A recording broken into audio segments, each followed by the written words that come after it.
Here we go. Introduce yourself. Hi, my name is Jennie Figueroa. I'm the Resident Advisory Board of 624 and 81 in Irvington Housing Department. It's called Camptown in Irvington, New Jersey. Figueroa, you don't look Italian to me. What's up? Oh, that's my father's side, a Cuban. All right, Cuban. Yeah. All right. Spell your first name and last name for me. All right.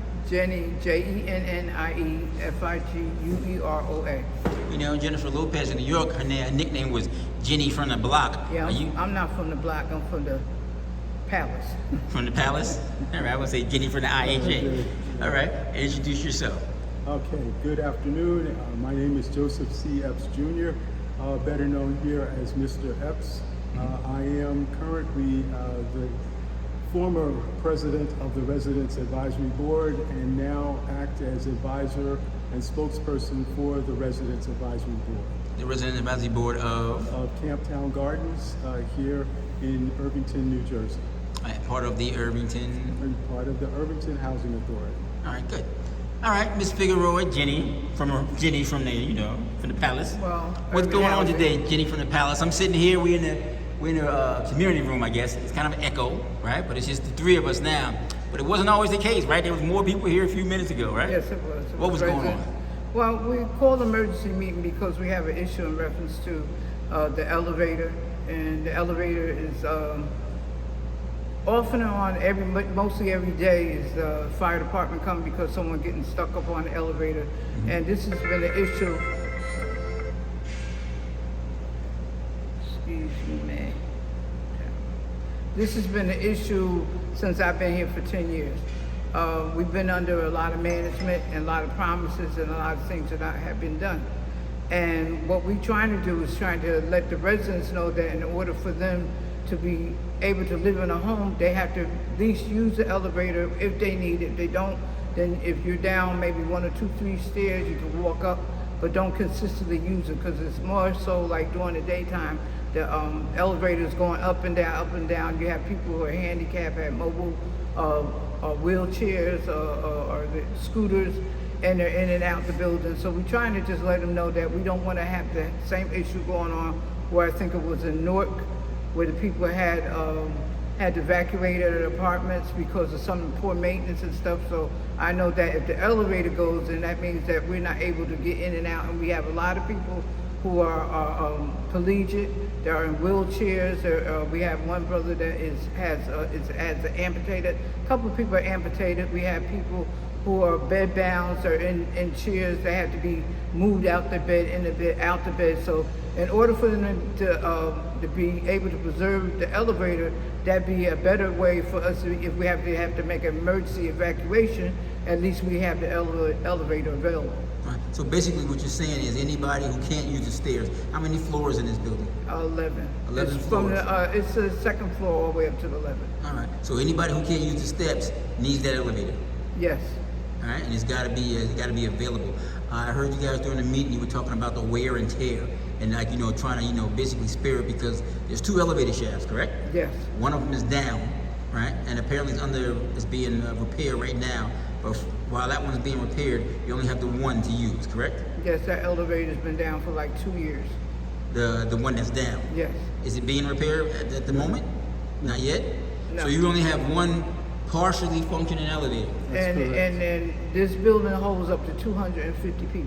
Right, and of that 250, you say, I don't say a majority, but a large number don't have the mobility to go up and down those steps on a regular basis. We have at least 65% of the residents in this building that are mobility challenged.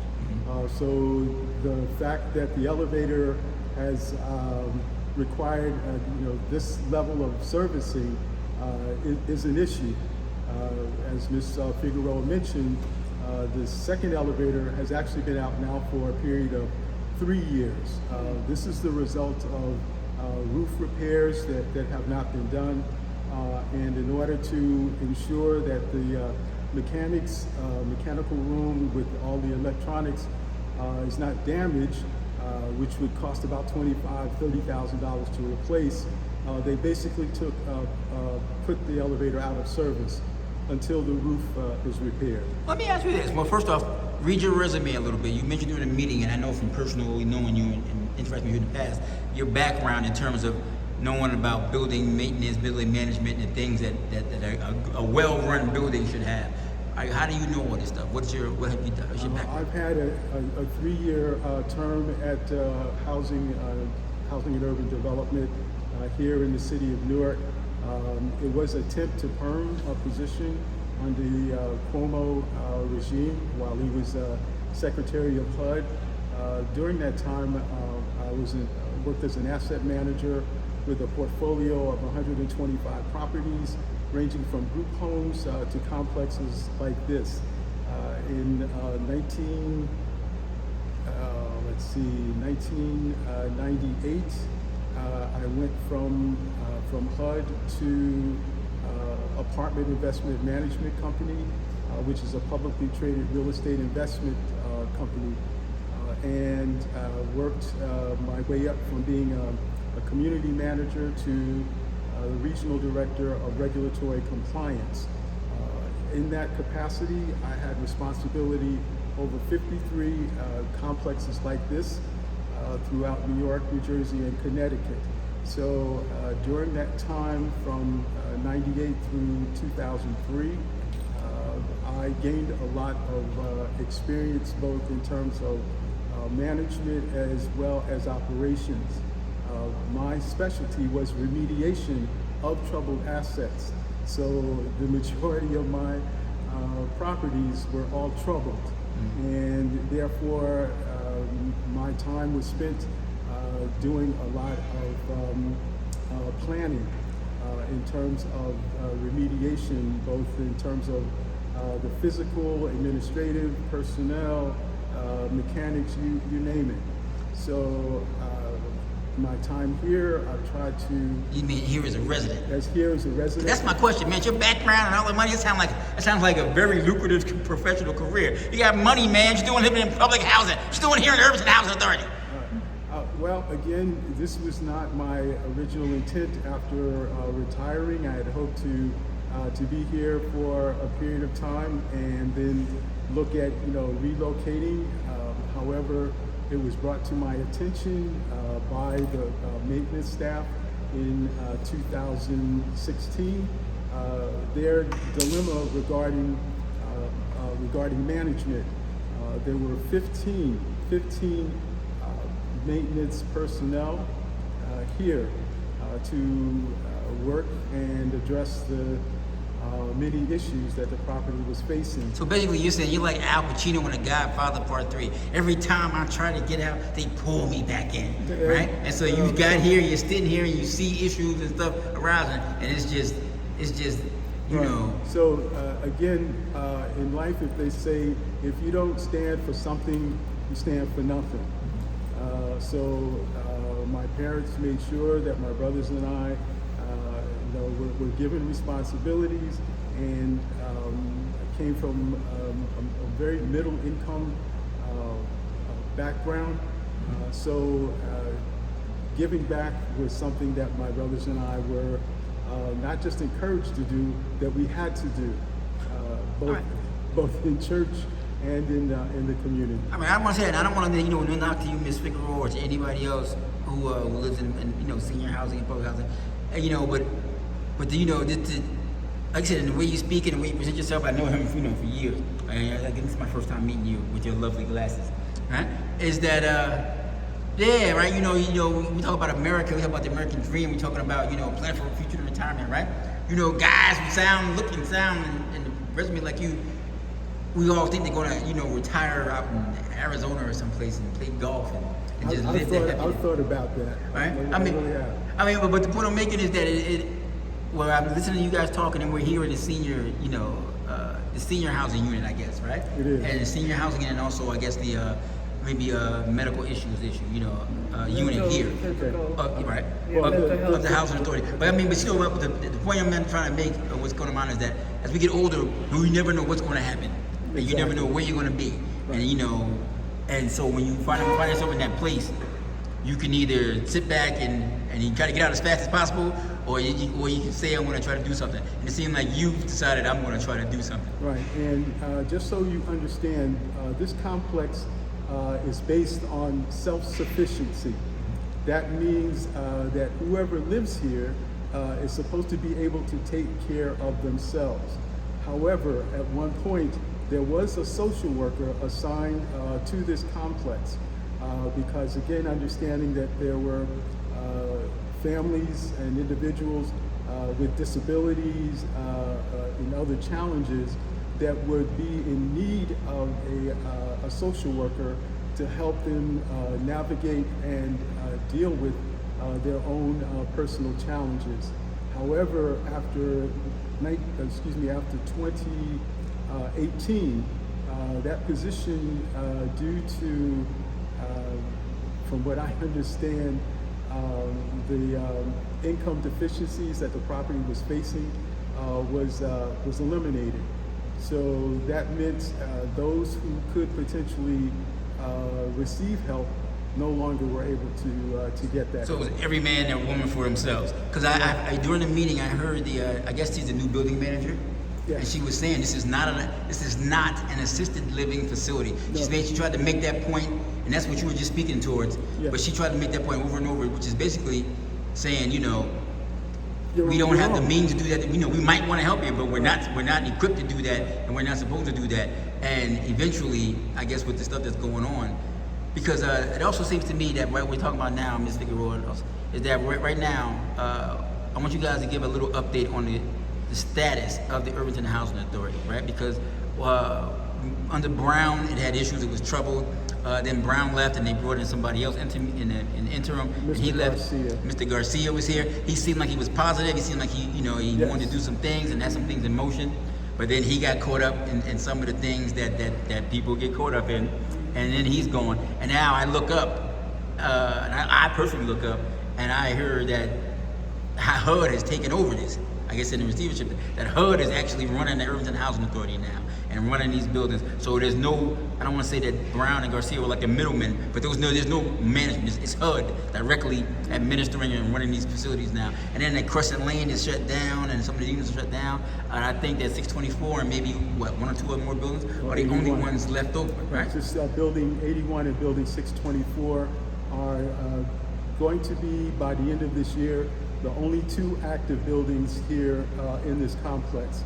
They are still in the process of relocating residents from Crescent Lane, building 101 and 141. Mm-hmm. So once they are finally out, then there will only be residents in building 81 and building 624. Because listen, man, to me, Dolores Calloway was synonymous with the Irvington Housing Authority and with living over here. And then now Dolores is gone, right? Yes. She took that Section 8 voucher and she bounced down to some other place. And so I mean, and that's what it is. We talk about HUD.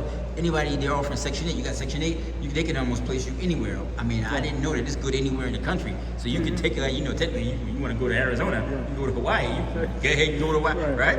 And so so they've been offering that to Section 8 people. But then also, I heard the new building manager, I guess, because like I said, since HUD is managing it, she's working for HUD, right? She's with HUD. Was there a management company in the? Okay, just so we keep this in perspective. Once HUD placed the complex into receivership. What year was that? Okay, so, this was in 2022. Okay. All right, March. It actually became effective March 6th, 2022. So once that happened, they appointed two co-administrators to oversee operations. As a result of that, they then went through the process of soliciting a management company. That management company is now in place for almost a year. I believe October will be their first year of completion under their contract. Mm-hmm. And they are responsible for cleaning up a lot of the issues, deficiencies, and problems that were presented to them as part of their contract. I want to interrupt you. I would say we talk about being in transition. They're like the transition team, right? They brought them in the transition team. But then also the larger, I guess, HUD issue or federal issue is that for years, even before you said 2022, but before that, HUD was saying nationally, we're getting out of the low income housing business, right? We don't want to do that anymore. We're going to, we want to do market rate and other type of stuff. And so so you talk about the housing authority, Irvington, over here in Irvington being in transition and being in it. But the larger issue is HUD said they were trying to get out of that business. They want to be market rate. Right. It's not so much market rate. What HUD seems to be focused on is having the private sector become more involved in this process. It's extremely difficult in terms of funding for complexes like this to not thrive, but to survive. Congress has not provided sufficient funding in order to ensure that HUD is able to do a good job. And then you have to recognize that the housing stock in this country, especially for subsidized housing, is old. In many instances past its useful life. But the question then becomes, how do you relocate the hundreds of thousands of families and individuals in order to replace that housing? And I'm going to ask you, Ms. Figueroa, we're getting back to the human aspect, what he just said. How do you relocate those people? What about the human beings caught in the middle of this transition, right? And so right now, here in this building, in 624 in Irvington House Authority, that's in transition, we're seeing the results of that, the human element, right? These elevators don't work. People are living here. It's affecting lives.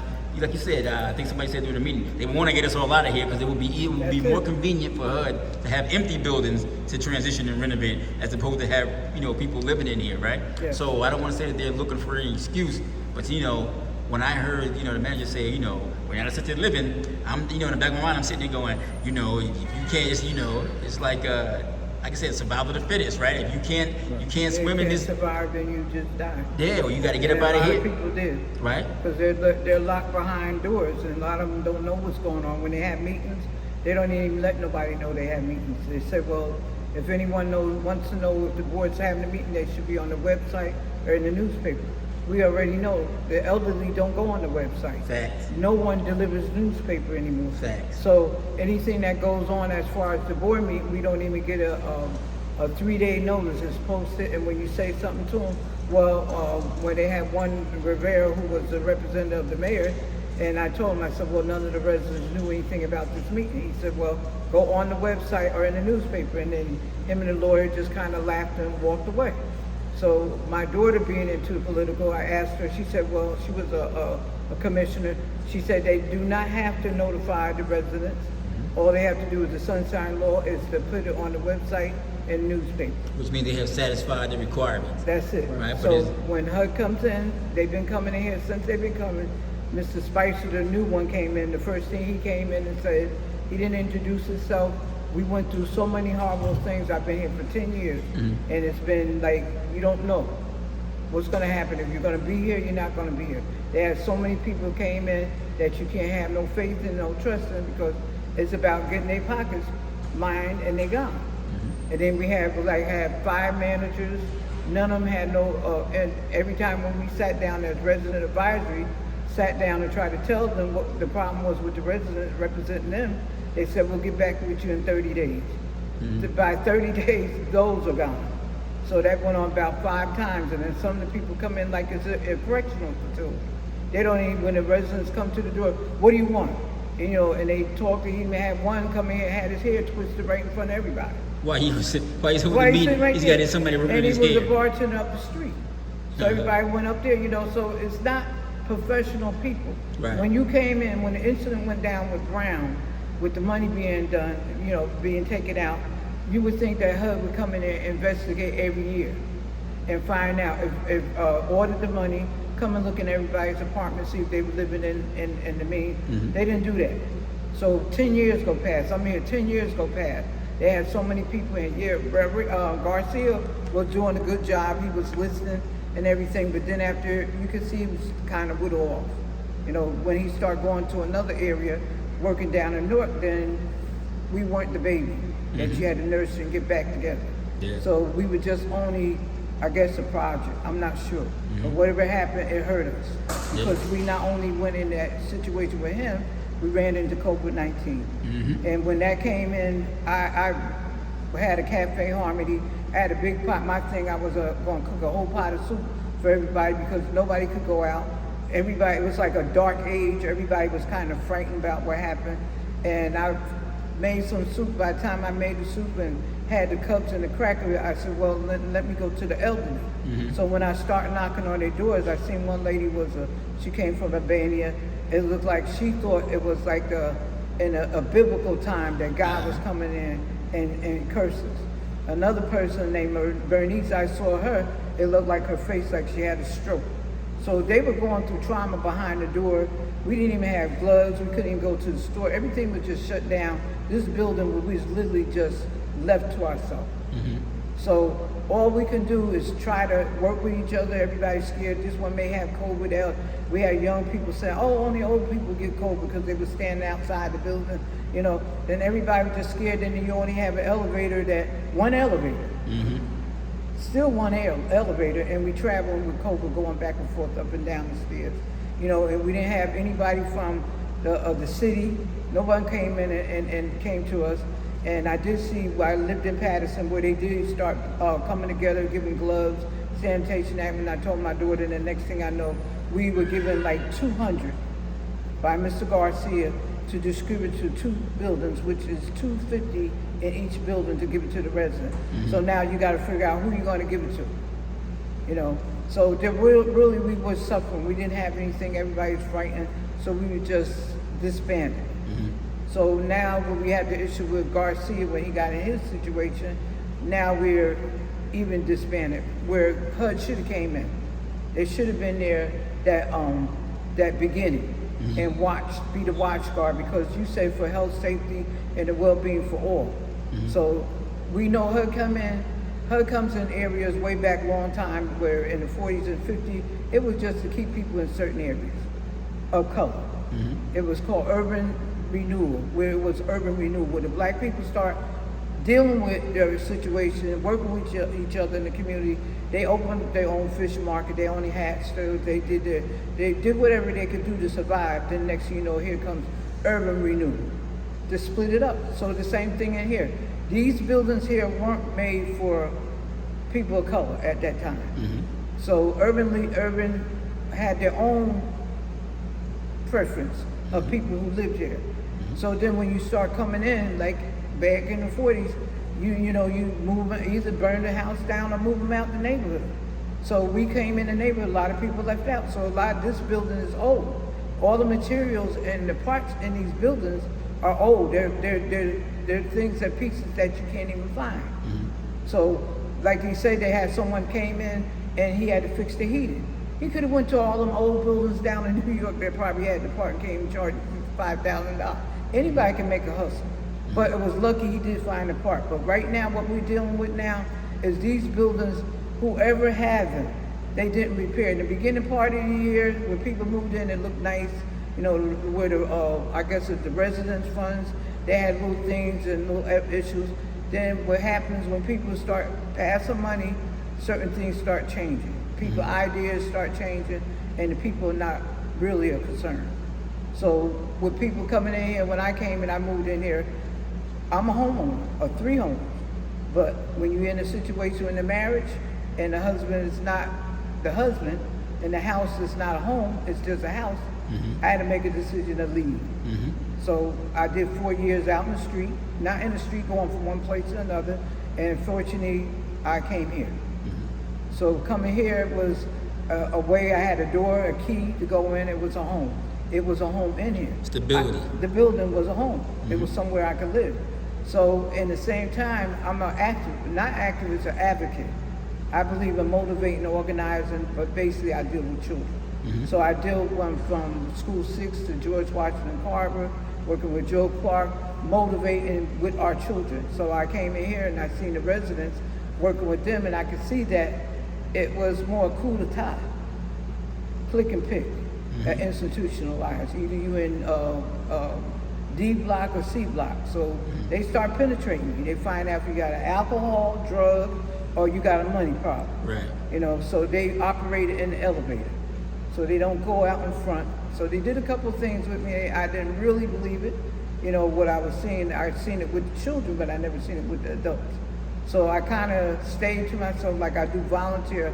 I volunteer in the office with Mrs. Dawn McCarty, you know, working in there. I was able, they had enough confidence for me to take the rent.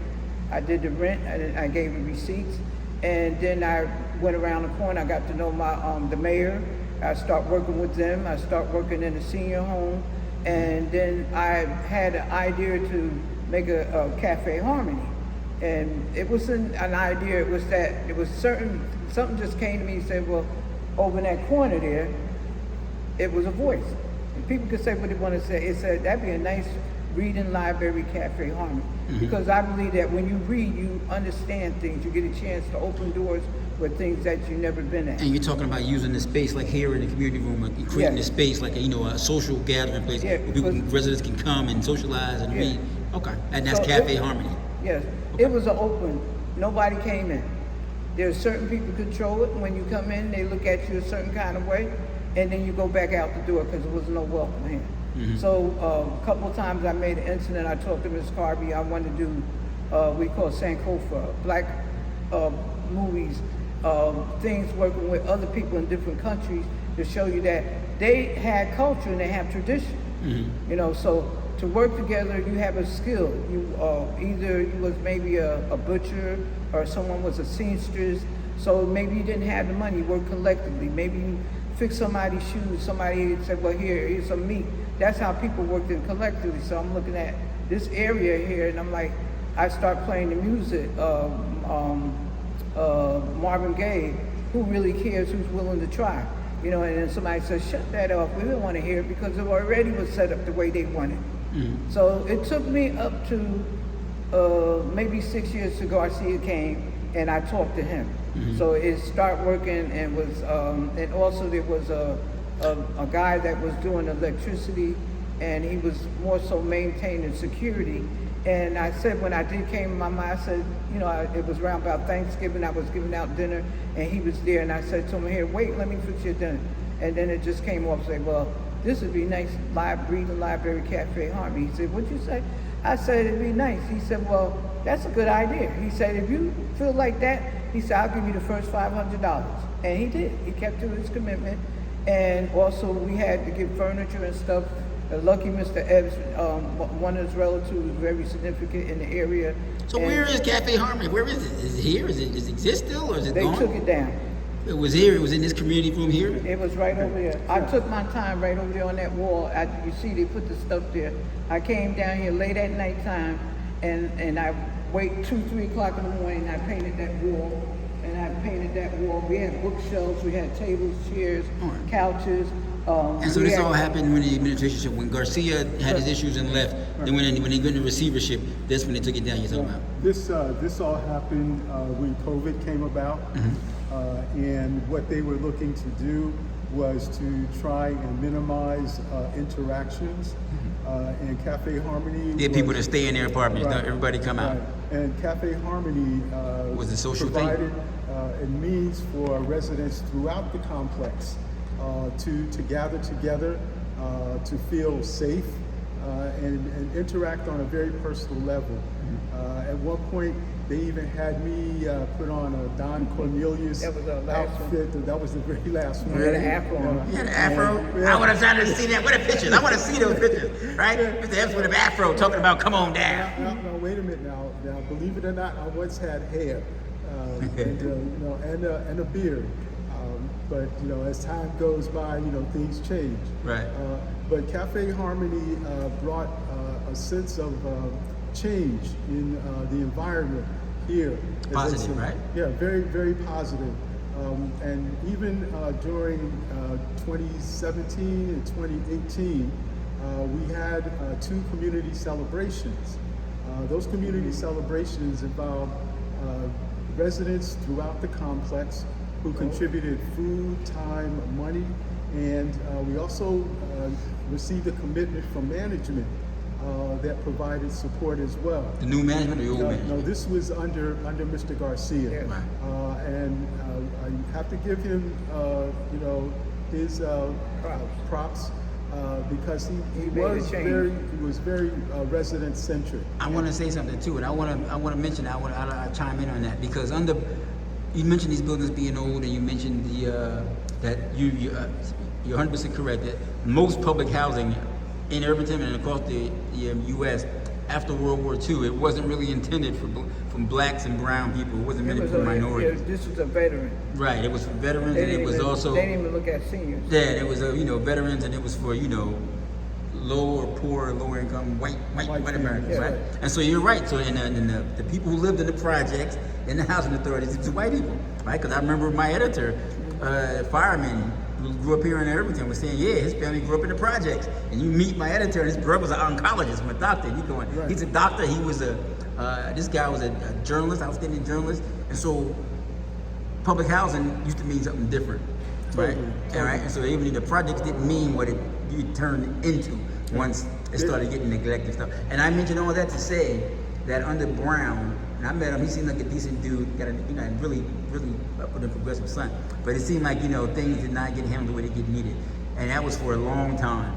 And then when HUD came in and they forced Brown out basically, and they did the audit, and they, Garcia finally got here after they, tried to find someone else. I too believe that he had a nice positive energy. He seemed like he had some energy. He was doing some things, getting things done, especially after all the neglect and stuff that I noticed under Brown. That I personally, I will say that I noticed. I thought it was neglect under Brown, Yes. and things that were running down. But when you went into the offices, it was all brand new, nice stuff. Yeah, they had their little, that they had in little there fort, for them. that little fort they had Right, to themselves. and he was giving out raises and bonuses and the whole nine to everybody in there, but he wasn't taking care of tenants in the buildings and the residents. It came right? like a plantation, and Yeah, right. I've been overseers, and that's it. Yes, and they were skimming off the cream. We talk about cream skimming. They were skimming, right? And so and that's me, Chris Black, saying this, right? It's not you guys, and that's my editorializing. But once again, under Garcia, he came in and it seemed like he was actually doing what the job description said to do, Right. and he was trying to be some resident. But then, like you said, he got appointed in North, and then he got caught up in some other stuff, and unfortunately. Fortunately from a legal point of view, because you shouldn't be doing that. Unfortunately for the actual positive stuff he was doing. But it's like that in our community, right? You got the good and the bad Right, together, right. and then The sometimes choices we make. things get taken down. And then after he's gone, then I guess HUD steps in, and like you said, 2022, and they now it's in receivership, and they have these other outside companies in here. But the human element is still consistent, right? People who were here, who were neglected, who were not to be taken in, and then now, like I said, HUD transitioning to this format that they want, which is like market rate, which is mixed. I want to say mixed use, but really it's like market rate. They really just want to Yeah, have they kind of forcing people out. Yeah. They're very insensitive. like I said, they start They're winning. very desensitized. The new staff come in. When they come in, they sit at the board. They say, "You got 3 minutes, and that's it." And we have to push the issue that we're suffering. We've been suffering. People have been suffering 16 years. Been suffering 10 years. It's like keep your mouth quiet. We just keep on looking. We say, okay, we will look for hope. They said we'll be back in 30 days. Next thing you know, nobody comes. Because Somebody they're gone. else For those 30 days, something has happened and they're out. Yeah, and they're then out you get the somebody door. else new coming in. Well, just as a point in terms of housing, HUD is looking at what are known as they have a program that's called the Low Income Housing Tax Credit. This is something that allows HUD to save money. So rather than providing subsidy for approximately a 10-year period, whoever the management company is that comes in, they are able to use what would normally be the subsidy to get tax credit, which obviously they can use to offset income, for their taxes, and that then means as more and more properties become light tech or low income housing tax credit properties, there is an income threshold that has to be met in order to qualify, again based on household size, in order to be eligible for a low-income housing tax credit property. So that then means those who don't quite meet that requirement then have to look for affordable housing. Low-income housing, for the most part, is a nom de plume. So the idea is that the struggle continues for those who are financially challenged to be able to find safe, decent, and affordable housing. And for those who maybe who will watch this later on, don't understand what he just said. He was talking about the business of public housing. He was talking about the money that comes with it. It is a business. And even under what was supposed to be this rental assistance demonstration program, again, the idea was to make entry into subsidized housing more income sensitive. That is, in order to ensure, like in many places, you can't go to live unless you make a certain income. And therefore, HUD, in order to save money, came up with this program. I'm not saying it's a bad thing, because again, it does provide HUD with the ability to be a lot more flexible in terms of complexes like this. I'll say it. Trillions of dollars to prop up a bad regime in Afghanistan, but you can't do anything for low-income housing and American citizens here in America. Right. I hear what you're saying, but at the same time, we have to look at look at things in a realistic sense.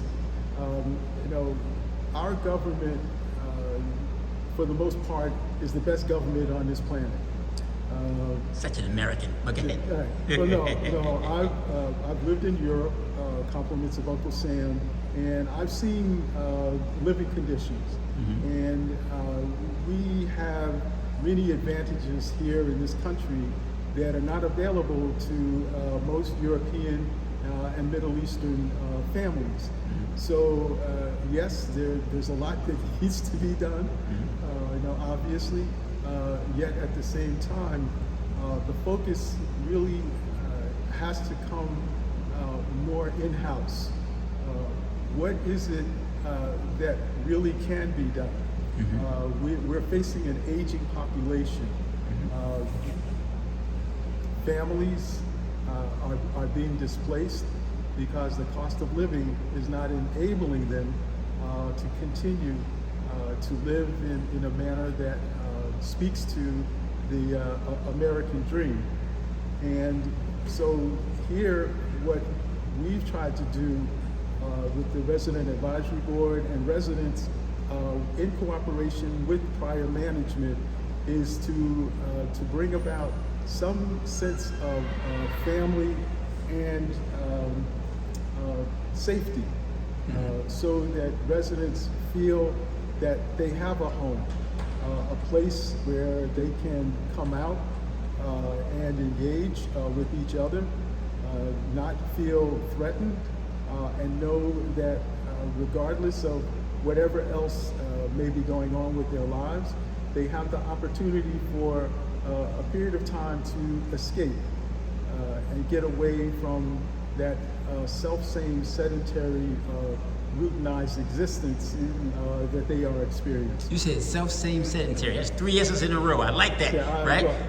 Pardon the alliteration. But it was great. I like that. But you see me smiling as you're speaking. Yes. Because one, you love America like I love America. I hear and I feel, and I get that too. Right. And and also you are a realist, and you want to make things happen. And also you have that with the diplomat in you as well. You don't want to throw no bombs and alienate people. I get all that, right?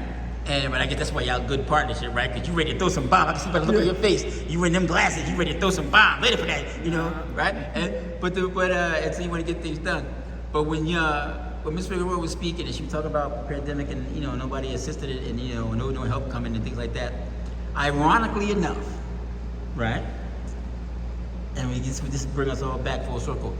I received a copy of the letter correspondence from the township to the, I guess the new to HUD and I guess to the management here in the Irvington Housing Authority, announcing that they were going to start doing inspections beginning this past Monday, I guess the 28th. They started Monday, August 28th. Right. And then you know what? And oddly enough, and I'll say this because it was off the record. My discussion with the mayor was off the record.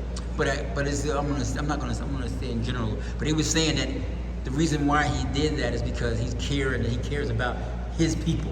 I got to make sure my people in there are okay, right? Because HUD is doing this whatever. So he really put it as like, they say HUD said they can run it better than it's been running in the past, and they're going to do the job. And so the onus, from his point of view, is now on HUD. Yeah, all right. I said y'all can run it better. Show us you can run it better. Do a better job. Right. And keep up the code. 50 elevators. This. Right. That was his take on things. And so I mentioned that, to say, like you said, he's saying he did it. It's a coup d'etat. Well, no, not a coup d'etat. It was more like I'll put it this way: when George W. Bush left office, the country was a wreck. The minute Obama came in, every Republican was going, "It's Obama's problem now," and the other guy's gone. And so that, to me, that's how I take what the mayor was saying. All right, it might have been bad, when we were, but now y'all got it. So now, what y'all gonna do? Right? So it's like the nuclear number. Now, what you gonna do? Right? Because we've tried to get our local representatives to come in to talk to residents, if for no other reason than to express some measure of compassion, concern, and interest. I'm not saying that representatives have not helped individuals here.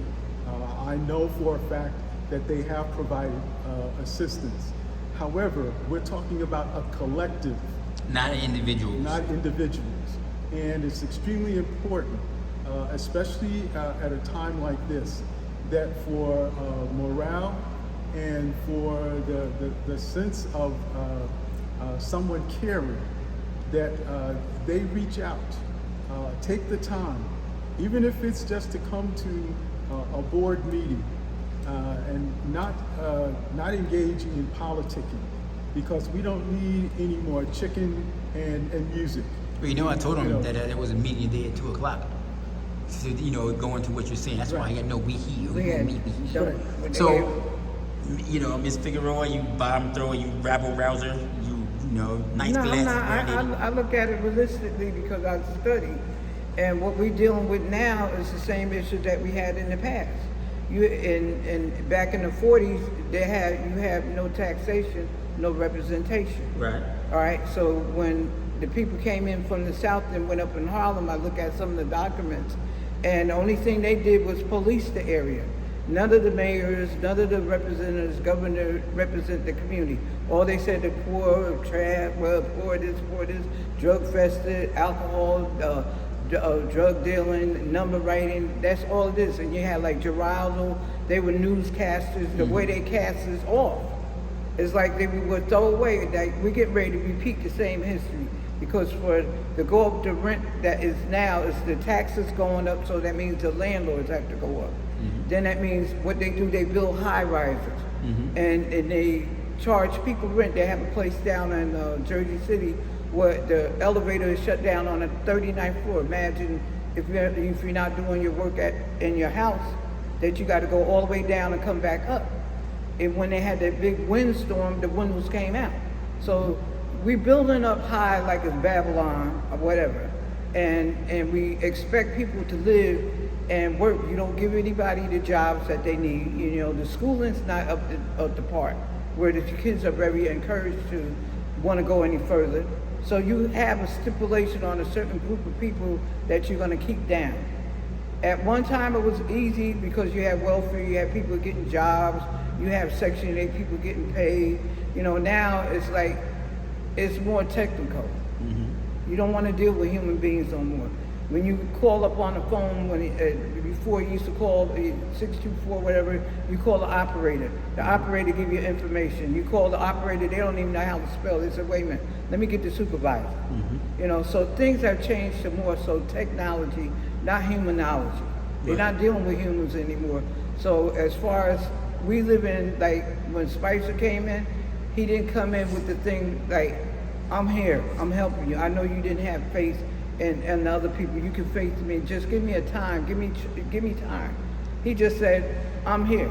That's at one of the buildings. That's one of the managers who came in after Garcia. No, Mr. he's Spicer, HUD. He's HUD. Mr. Spicer Yeah. was brought in by HUD as one of the co-administrators with Ms. Richardson. And in that capacity, they act as the board. So there is no more housing. There is no commissioners. The board She's of, the one commissioner. right. The She's board of one. the board of commissioners was under this level of the most egregious level of HUD receivership. The board was dismissed and replaced by the co-administrators, Mr. Spicer and Ms. Richardson. This was in 2022. Which is in 22, actually, yes. March 6th, they came in, informed us that the board had been dismissed and that they were now in place to oversee the property under receivership. Which is why you say coup d'etat, because they came in like, Yeah. like there's That's new, what it is. He like, said it's 100 acres of land. Yeah. So the same thing, and when Garcia came in, the first thing he came, he got a fence to go all. There was one gentleman that came in from Elizabeth. He said it's going to take him 2 years to get the paperwork done. Then he was going to sell all the buildings. Then Garcia came in. The first thing they came in, they invested in the fence all the way around, just like they did Maple Garden. That fence was to show you that they had intentions all the way down from Crescent Lane all the way around. So their first thing was that they were going to take down the lane and fix it, and it was supposed to be going to Sandra Jones' apartment. So once you start the cancer, it started in Crescent Lane. And now 101, 141 was supposed to be reconstructed. They invested in money and fixed the apartments. Then all of a sudden now you're talking about 101 and 141 is getting ready to come down. And now we're coming in. So now what you're doing, you're taking the people from 101, 141, pushing them up in this building. You know, you pushed all the children, the family members, where they were living in squattle areas where people were dealing with, people were worth the mayor. They did YouTube. There were people that were living in a building, in one apartment where they had the sewer system right there. Mr. Garcia removed them from out of there. But at that time, now you're dealing with families. They're not homeless, you displaced them. You know, so now you come into 101 and you come in 141, now you push everybody in here. You know, so you knew generally what you was gonna do in the first beginning. So now we gotta worry about what's gonna happen with there. Now, you got the elevator breakdown. So you don't have to worry about displacing nobody, because of the elevator, if you don't repair the elevator and you only got one elevator, we sat here with the front door open for 2 years, wide open. And then they had one manager came in because people coming in and out the door. They come through the fire doors. They come in the door anytime they want. They sleep in the hallway. You find cracked valves all over. Still got one by my place.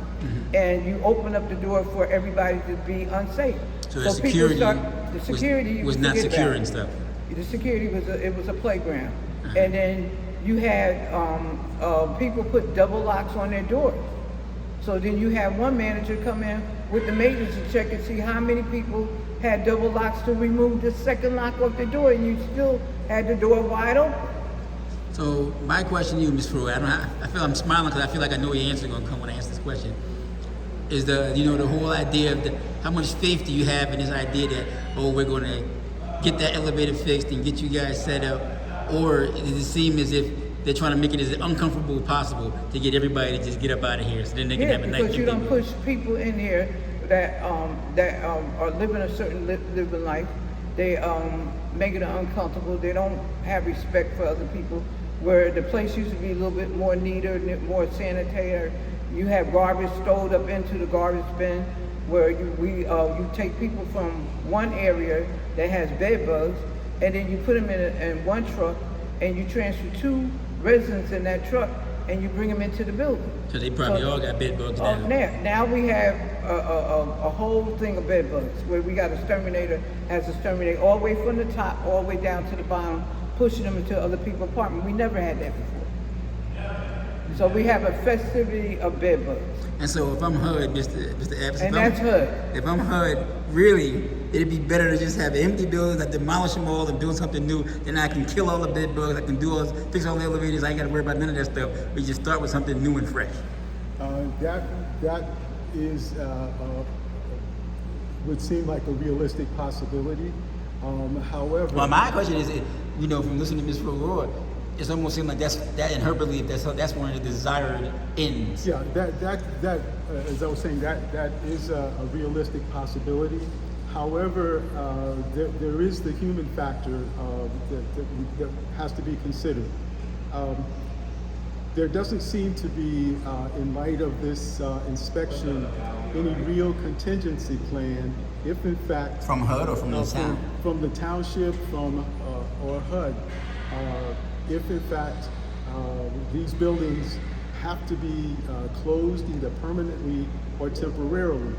When I say contingency plan, what provisions, if any, are there available for residents to move? And I want to talk for a minute, because listen, like I said, when the mayor announced these inspections, if his inspectors come in here and they say, because I heard you guys describing the elevator, and they say this elevator is a hazard, it's unhealthy for whatever, we're gonna slap a label on here, you can't use this elevator no more. Right. Then we talk, that's the contingency you're talking about, right? What happens if, when and if they fail these? What happens if that does occur? Because then you have to talk about those who are mobility challenged, those who are bedridden, those who may not have family to turn to. I'll go sleep with my grandkids, and I'm sure they'll love it. They hate it when I walk out the door, because we have a lot of fun, and my grandson he loves wrestling, so I've been practicing with him. He can probably beat you now, right? Well, now he's only 7 years old, but you still got him. Yeah, but he's getting better, and but at least trying to understand that not everyone has an option. Not everyone has an option. So what is it to be done? And the housing choice vouchers that the management has, for the most part, for the purpose of the relocation. Section 8 vouchers. For Section 8, for tenant-based Section 8 vouchers that were there for the purpose of relocating residents in the lane, in Building 101 and Building 141. So what are we going to do if we reach that point where, a point of no return? And I'm going to go back to your coup d'etat, because you do the military sense, because now I understand really where you're coming from. Because it seems like we talk, because in military campaigns and in wars, when your military battle, we hear about collateral damage, yes. Right? And if you got HUD over here, you got the HUD over here, and you got the township over here, and they're fighting. The collateral damage is the tenants and the people. This land was eminent domain at one time. It was eminent domain, and they gave it to the township of Irvington. Right. So the township of Irvington is no longer eminent domain. So the mayor had it, but due to the fact that another regime come in to take it, that HUD comes in and takes it. So we're just in the middle. Right. We're not the human beings are not a concern. It's like 100 acres of land. And we're what he described when he had the meeting. And and when you say that, you mean that's their value. They're looking at it from the township point of view, and from the HUD. It's 100 acres of land. What can we do with that land? They will make it a commercial or administration building and just disappear everybody, just like they did in New York, where we have that highway. Well, what you have to recognize about, as they say in real estate, location. This is prime location. This is a prime location. 78 Parkway. Right. Yeah. For very lucrative development. Again, this housing stock is past its useful life. These buildings are 60 years old. The infrastructure is extremely challenged and costly to take care of. I do applaud HUD and those who have made an effort to try and provide funding. However, with the relocation of over half of the residents here, now we're talking about income deficiencies. And that makes it extremely difficult from an operational perspective to really do anything. That's what I was saying about how HUD would seem like they wanted to get out of the affordable housing business, and they were moving towards more market rate stuff. Because to me, I was mentioning Darwin and evolution, but it's a social Darwinism, economic Darwinism, right? I don't have to discriminate against you. You just don't make enough. You don't make enough money. You can't live here. Yeah, exactly. And this is where the low income housing tax credit program comes into place, because there is, based on metropolitan statistical analysis, whatever the number may happen to be, and market rents, you have to have a certain income in order to be able to qualify to move into one of those projects.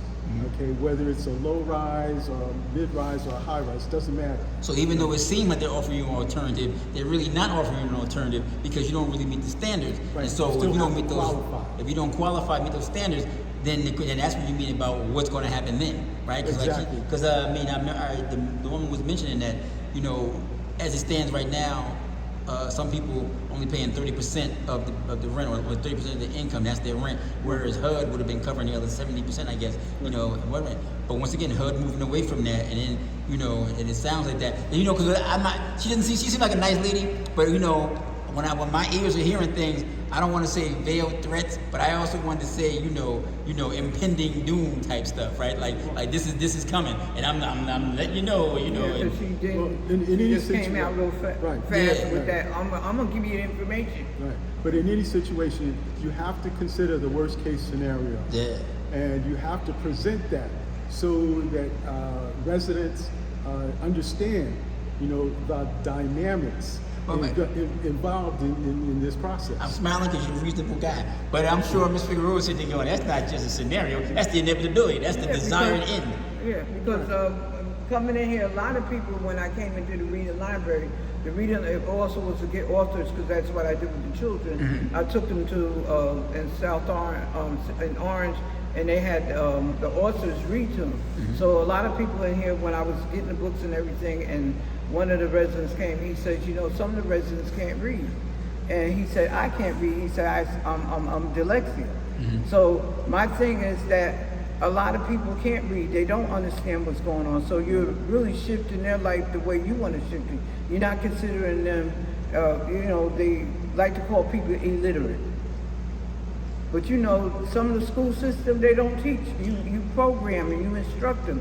If you give them something real history, you give them your history, his story. And what you're saying, Ms. Figueroa, is that once again you meet the standard for the Sunshine Law, which is I put it in the online, I put it in the newspaper. But if I can't read, what good is that in me? Yeah. What good is that to me? Yeah, you're using them because once he said that, he walked off and laughed. And Yes. the lawyer was laughing. And then they sat up the first meeting with a computer. It was never like it was that you sat down with a board. He came in, they put the computer on the table, and they tell everybody they got to sit there and talk to the computer. Yeah, I always say, Mr. Epps, we have sins by omission and sins by commission, right? And so, they're just as bad. A sin is a sin. It's still a sin. It's like passive. I didn't do that, but then again, I didn't stop that from happening type deal. And so that's what you mean. They sit there and they know you can't read, but then on the screen, look on the screen, and then it's like they put you on the spot, because then you don't want to admit you can't read, and I get it. And so you said it's like, to me, I would call what you talk about, Ms. Figueroa, the cruel game that they've been playing on blacks and brown people for a long, long time. And they had an incident where they had someone that was supposed to reconstruct the building, and I think the mayor was supposed to give 59%, they give 49%, and what they were saying that they were going to come in and move the residents out the apartment to another apartment. The first meeting, it was, they could go back to the apartment. Then they came in again the next time, and they said, no, they won't be going back to your apartment. And then they said they were going to do like maybe 20 apartments. So I said, well, how you going to do that? Now, I'm not a plumber, but I know you got an A line and a B line. He said, well, we're going to go from one apartment and put them down here, and then we're going to fix that apartment. I said, well, how you going to do that? You have to shut off the whole A line. If you don't, then you got to shut off all the water for the whole building. Right. And they're like, why are you asking me these questions? And I said, now you want to take people's furniture from their apartment are those people going to be bonded? They're like, you know, what are you worrying about it for? They bonded, you know. So you're going to take people. So it's just like they selling us something that you could put in the toilet. Yeah. You know, because it's not real. So then when I said that, then Mr. Rivera had a meeting with the resident. He's trying to tell, he piggybacked everything. No, we're going to shut down the A line and the Q line and that, you know, trying to push that on the resident when you're a lawyer. And how do you notice if you're a lawyer? You ain't no plumber. Yeah. I get it. You know, so it's a game. It's the residents assume that they move in here and they live in here, and you know, they don't want to go outside because they're comfortable. They live here with their parents, grandparents, so it's like a home. Nobody wants to move around like a gypsy. But when you see the roof coming in and you can't get on the elevator and you see the rent going up, and you know, and everything is technology and nobody don't care. Everybody just, you know, like Spicer said, well, if you move, well, if you're a head of household, you're one heartbeat. If there's a husband, if there's two male children, they go in one room, that's 2 heartbeats. If there's a female, that's another heartbeat. And so one of the residents came to me, what are you talking? He says, and these are no longer homes, they're amps. And the sad thing about it, we've been tenants. You said they're amps? Amps. AMP like in music? Yeah. Amp 1, Amp 2, Amp 3, and we heartbeats. And, you know, and there's 100 acres of land, so you already know there's an agenda. Yeah. You know, and what we changed too also, what Mr. Epps said, is that we are no longer tenants or tenements. We are residents. We live in a home. We want to live like everybody else. When you go in your house, when you leave out here 9 to 5 and say bye, we want to be able to get on an elevator that has lights on. The lights went off. As long as the elevator was going up, there's no emergency. So I had to go to a dollar store to go get those dollar lights and stick them on the elevator so we can get in the elevator. That happened like 4 times until the maintenance came in, and then they lined it up. You know, so when people come in here and they get their paycheck, it may be 6 digit, they get it, but some of them come in, they get a brand new car. They may be here maybe 6 months, they drive off and they go someplace else. So we're just being registered, you know, to everybody get where they gotta go. They climb on us and go about their business. What we want to know is what's going to happen with this elevator when it go down. There's certain incidents that went on, and I don't know, was North? Right, well, we have, as I'm sure you're aware of, they had the issue in Plainfield where residents were given about 72 hours notice. 24. Oh, well, you know, who's that? It was 12, and then went to 24. Where they had to vacate, it was 100 families, where they had to vacate the building because of maintenance issues. Then there was a property in Elizabeth. Then in Newark, I believe on South Pine Street, there was an explosion, the Stephen Crane apartments. And then about 3 weeks ago, there was an incident in East Orange, New Jersey, on Prospect, a high-rise complex where part of the roof collapsed. And they also had problems with their maintenance and their elevators. So it was nice of the mayor to say that he wanted to get a team over here to look at the violations. But for years, residents have sent and called and made complaints about issues here. And very rarely did anyone actually respond to those complaints. So it may be possible, or it may happen, that a FOIA, a Freedom of Information Act request may be made to get some idea of how long and how many complaints were actually filed, and whether or not these issues were ever resolved. Well, from a town, speaking of my amateur leagues, right? From the town, I'm gonna say, like what Bush did with Hurricane Katrina. That mayor, and that governor, they run the state. I can't just go into their state unless they ask me to come into their state. So on a local level here, you got the township and you got the housing authority. The township would say, well, the housing authority is under the hood and it's a separate autonomous thing. But I can't just go in and do their things, and yet they're doing the inspections. Okay, but see, I take exception with that. We are constituents, regardless of this domain designation. And as constituents, you want votes. You expect, to receive that in order to represent those who, empower you to do so. Therefore, that distinction, to me, becomes blurred. And as a representative, whatever it takes for me to ensure that my constituents and their needs are met, then that's what I can do. There's nothing to prevent one of our representatives from coming in saying, hey, look, I'm going to have a conversation with the folks at HUD, and then what we'll do is we'll come back and we'll talk about this so that everyone, residents, representatives, HUD, everyone's on the same page. There's nothing in the playbook that says that can't and should not happen. You're a glass half full kind of guy, huh? No.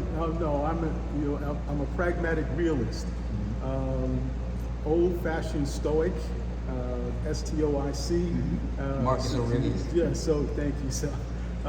So, recognizing, again, this is why Ms. Figueroa and I get along so well. We're kind of we got a ship. We try. He's directing. We make sure we navigate. We're a balance. Yeah, dynamic opposite, but they work together. Right. I'm down with that. And we've managed to have a direct impact on residents in 2017 and 2018, and had started to really see a difference, as I stated earlier, in the environment, the atmosphere, in terms of the interaction between residents. There are families here who, because they lived in the lane, didn't associate with family members that lived in the towers. It's like colonial lives. We live in a different area. And even residents in this building did not want residents from any other part of the complex to come into this community room. They've got theirs, we got ours, and that was it. So by establishing Cafe Harmony, putting together 2 community celebrations, a lot of those gaps were bridged. And people, residents were able to recognize that, hey, we're all in this together. So, rather than continue to take this separatist approach, let's see how we can continue to build and grow and develop this commonality. One of the things I'm getting from you, that's a good way to end this, but the vibe I'm getting also, once again, as I asked earlier, just because we're in public housing or we're in housing authority, don't make us stupid, poor, or ignorant, right? Yes, I don't know what's going on. And sometimes, like you say, you get caught in the middle because you have these other sides, they're thinking that we know what's going on, we got the priorities, we understand everything better than you do. Propaganda. And that's the attitude they take, which is where you get the collateral damage, right? My priority is more important than your priority, what we're doing, which is why you keep coming back to the plan. They have the plan, and even though regardless of what they say to you, they're not telling you the true plan. Right. Because of that, but then also, from Mr. Epps saying, well, tell us the true plan, so then we can make some plans for our own, Right. so that we don't end up. Because you not only have competing interests, you also have conflicting interests. Right. And that makes for a whole new story. And unfortunately, we don't know what the outcome is going to be, because it's really going to be dependent upon what the findings and how the inspection actually were, and how that's going to be presented to management, and what options management will have, as well as what alternatives residents will have, because if it turns out that some of the issues are very serious or egregious, then that could have a very adverse effect and impact on residents. So I was thinking two things that came to mind. We're talking, I was thinking about summing this up, right? You talked about the tenants and relocation. And it's the interesting thing is the other RE I'm thinking about is refugees. We're talking about wars, and in war zones, you get refugees. You talk about conflict inside, and you get refugees, collateral damage in between. And then also I'm thinking about that memo about we're going to announce the inspection. There's such a thing called declarations of war, right? And so technically, in a way, that could have been a declaration, right? Once after like the first round in the salvo, we're going to do this. We're officially letting you know we're coming to get you, or we're coming for you. But once again, it's still a war, a battle, a struggle going on, and there are human beings caught. We're the civilians. Right. Like if you see in Colombia, they want that land for drug purpose, so they get caught up in it.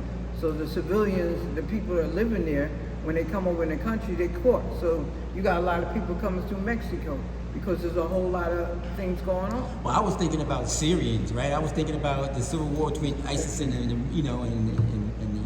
Bashir, and then all these Syrians who were trying to flee to Europe, and Europe's going, we don't want you, and that's like the Urban Housing Authority people, right? Because again, just looking at the availability of housing, the average senior complex in Essex County has a 3 to 5 year waiting list.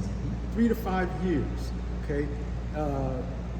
A lot of... And that's average, that's the good one. That's the average. That's average, okay? You can take good, bad, in between, whatever, but on average, 3 to 5 years.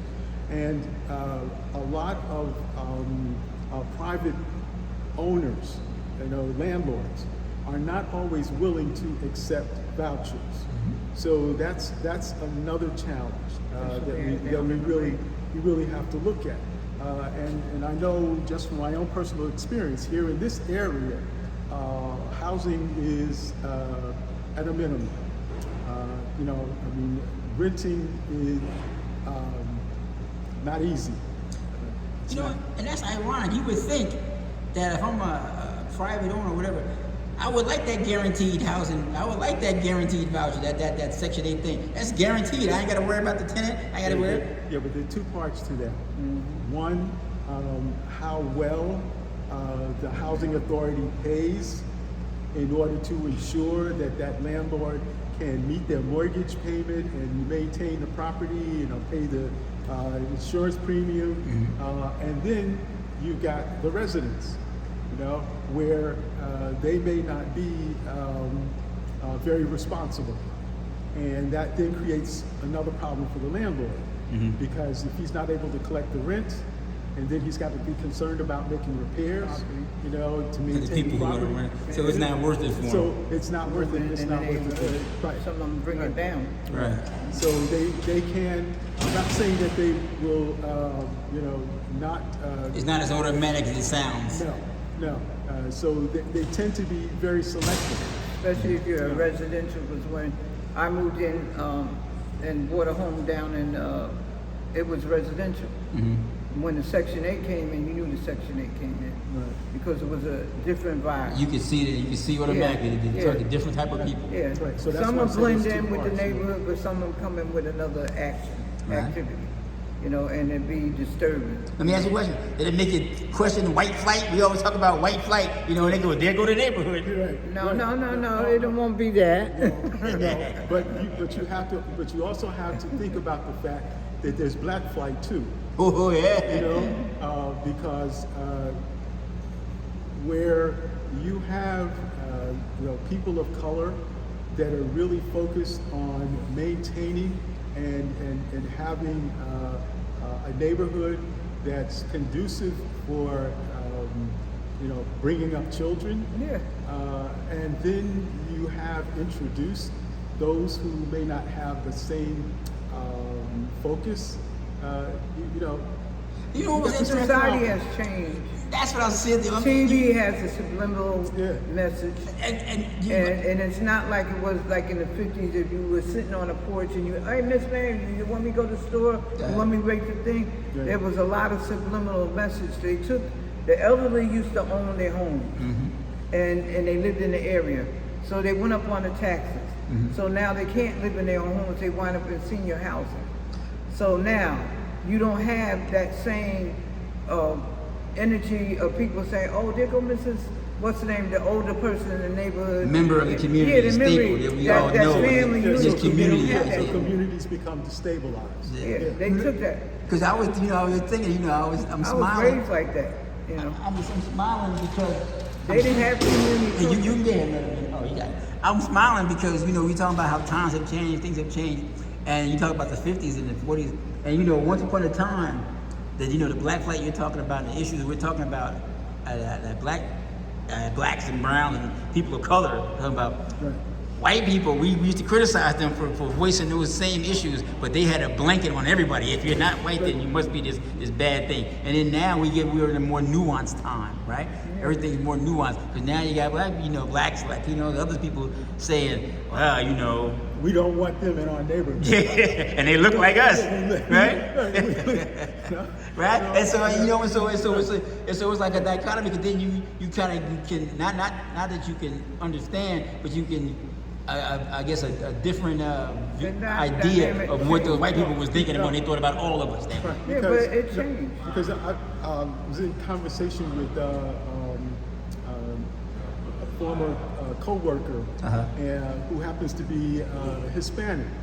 And we were talking about employment and jobs, and she was very upset because she said, "Why are they letting all these immigrants into the country?" And she's Latina. And she's Latina, and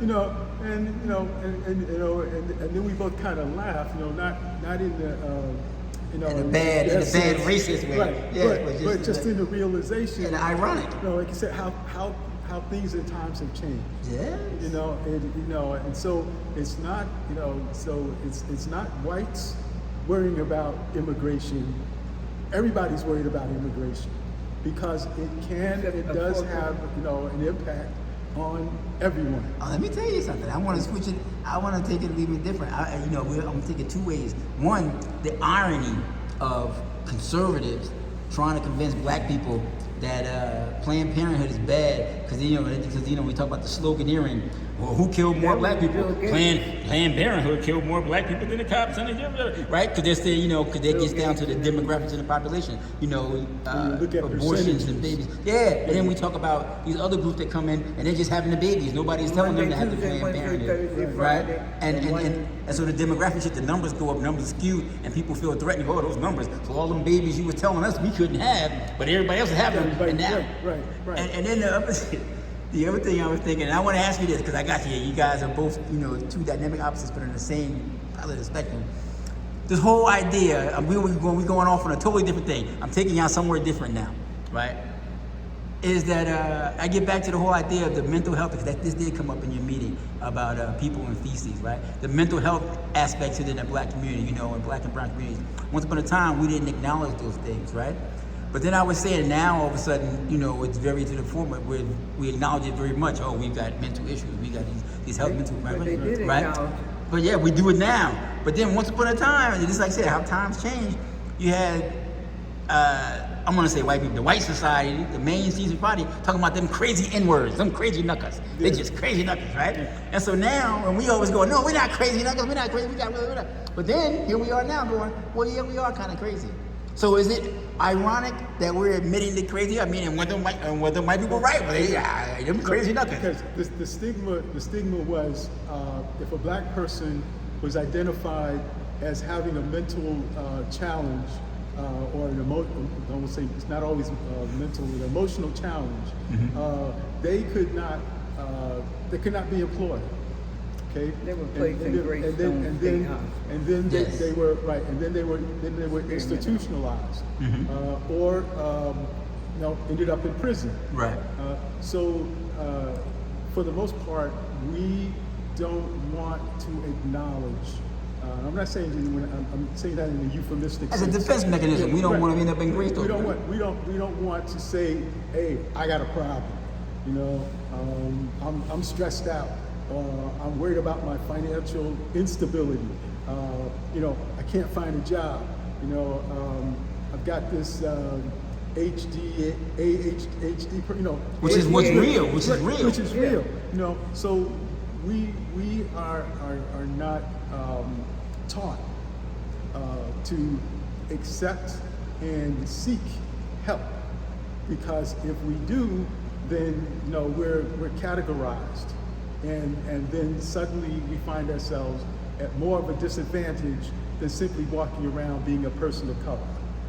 Thank you. That's why I asked. That was a very good, nuanced answer, and it came from both ways, because you said it well. Like, we end up in Greece, though. They permit you, correct? And you're not saying, we just help them. But you gave a great answer on why there has been reluctance in the past. And like I said, the whole idea, the whole crazy N-words, right? Or them crazy N-words, right? And nothing you can do, they're just crazy. And then, but then when you admit you got this, it's the problem. So it's a double-edged sword. And then also, once you do get that help, lo and behold, you get the help and you become mainstream, you come to town. God forbid some kind of problem arises, because they'll go back to where he was in the treatment for this thing. But they have. So once you become stigmatized, that limits your opportunities. Yeah. And as a result of that, you suddenly find yourself disenfranchised from the mainstream. So whatever goals, aspirations you may have had suddenly become a source of disillusionment, and you no longer are as motivated to try to become a productive member of society. And this is I'm glad we had this discussion, because people talk about what it is and what is the I don't want to say benign racism, because there's no such thing, but what it is about systemic racism, about white supremacy and white privilege, and they use these words, but they don't put the nuance, they don't define what that all means. They use these generalizations, and what you just said, and what you two guys just said, that's an example of all that. That's the example of systemic. That's an example of the privilege. That's an example of all this other type of stuff. Because you step outside and get the help that you need, but now, because you got the help you need, now that's a strike against you, right? And it's just messed up. Whereas if you're not a person of color and something like that happens, there's a tolerance, and an understanding. Okay, and maybe not always understanding, but there's definitely a tolerance that allows for that to be acceptable, as opposed to a detriment. In terms of anything that you may potentially want to try and accomplish. Yeah. So this is why I love this woman. Let me get that picture, right? Yeah. Oh no, because listen, it does. I mean, the vibe I'm getting is that it seems that this is, in the past, I love Dolores Calloway, but you see, you and her couldn't mesh the way that this is, because Dolores is all the way over there, right? And you're not here, Dolores, so don't get mad, right? So, but you know that, but then also, we also talk about successful coalitions and the successful organizations, and and how do people come together and get things really done? And you can't get it done unless you have these dynamic opposites and balance that are working together for the common goal and the common cause, right? And that's why people try stuff and they think it's going to work, but you don't really have the right elements to get it done properly. And that's where we were in such collaborative agreement with Mr. Garcia, because we had that interaction. Yeah. We had the van, we went and got shopping, right. There was a trust. Oh yeah, listen, it seemed, when I heard about what happened to him, I don't want to say tragic, but not because it was kind of tragic for you guys, especially because but that's also one of the problems in our community, right? That you get people with good intentions and good motives and actually done, but the way that they've been, I don't want to say inculcated, right? But the way they've been, or the way they've seen the system work, or the way they work within the system, they've gotten, I call it bad habits. And these bad habits will come back to get you. And you could be the best person, but you got this habit, you accept that this is how business gets done, when it really shouldn't be done that way. And you doing it, you doing what you think is normal business, but that ain't how business should be done, and there's consequences. Right, because they develop what's commonly called a God complex. Yes. And just because you were able to overcome a situation in the past doesn't mean that suddenly you're untouchable. Yes. And that you should use those methods you used in the past in this new situation. Right? And to me, it's like a bad habit thing, right? And we get into these bad habits that we think is a norm because it's down here, but then when you go to another level, whatever, you see that's you should not have been doing it that way. So in terms of what we've tried to establish is communication with management, and for this Residents Advisory Board. There are, as we agreed, two operative words: communication and accountability. Nice. That being communication between the Residents Advisory Board with residents and management, and accountability on the part of residents and management. And it's only by this cooperative, collaborative, effort can this complex be preserved. Yes. Well, listen, Ms. Figueroa, you were saying, people come in and they say, make promises, say, we'll get back to you in 30 days, then 30 days later they're gone. These guys are coming up on a 1 year. They're coming up. Well, that's what I'm saying. They're coming up on a 1 year anniversary. That's a little longer than 30 days. Yes. Right. So they fully understand. They did the 30 days on this meeting. Because we were supposed to meet today with them, and then they gave us another 30 days. So we got pushed back for another month. Uh-oh, watch yourself. Right. They fully understand that there are these metrics in terms of performance that they have to demonstrate that they've been able to accomplish within the first year of this contract. And even if the contract is for 2 years, renewable for 3 years, if in fact they meet or exceed the metrics that are in place. So it's incumbent upon them to put as much pressure, on the powers that be. I ain't gonna just say HUD, but the powers that be to get things done. But again, until the bureaucracy Propaganda. and the propaganda, right? Until the bureaucracy is in agreement in terms of how this is going to be implemented, this is where we're at. This is exactly where we're at, and we're now looking at another month. Temperatures are cooling off. Okay, if they plan to get this roof done, let's hope that it's done before Thanksgiving. When it starts to get cold. And then to be able to begin to work on the second elevator. But you think about nightmare scenarios, sub-zero Arctic blast wave comes through and the elevator don't work. Right. Well, again, there is concern about whether or not there's water in the bottom of the second shaft, and what that may, if any, impact have had on the walls of the shaft. So there's a lot. There are a lot of moving parts to this story, this picture, and this whole milieu. All right. So, well, listen, man. Mr. Epps, you already got my opinion. But for anybody that knows, it's Chris Black. www.eclipse.biz is the website. My number is 908-627-1457. Right?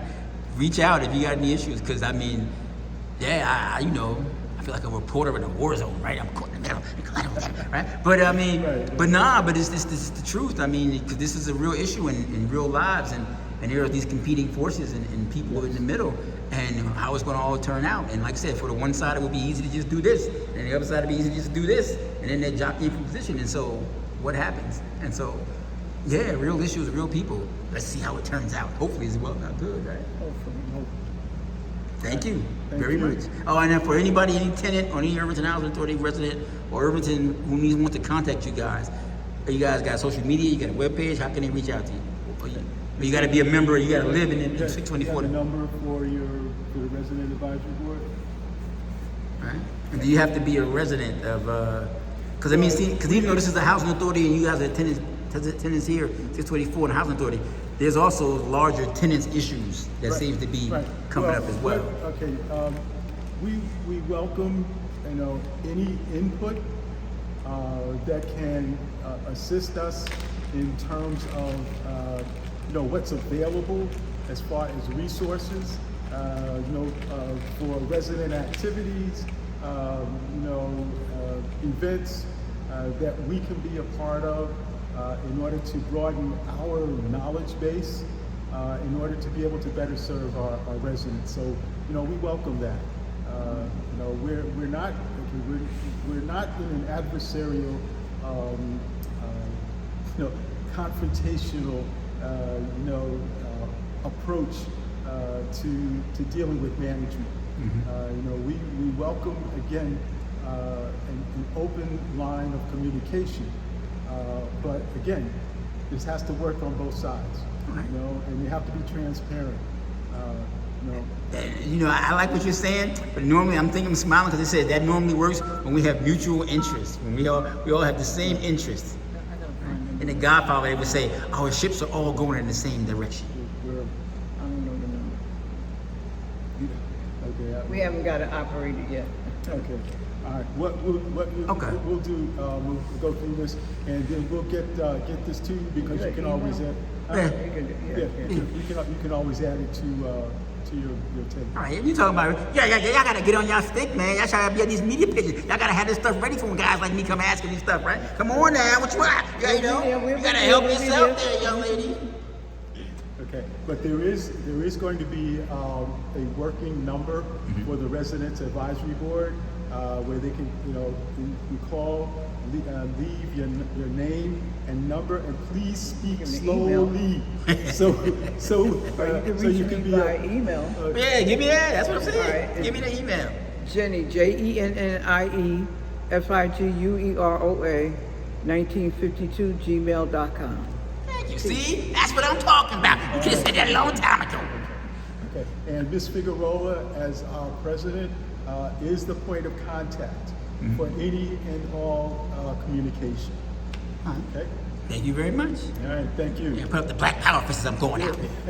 There you go. Now, see, I knew she was going to have no problem throwing it up. I knew it. I believe that Stokey Carmichael is organized and mobilized. That's it.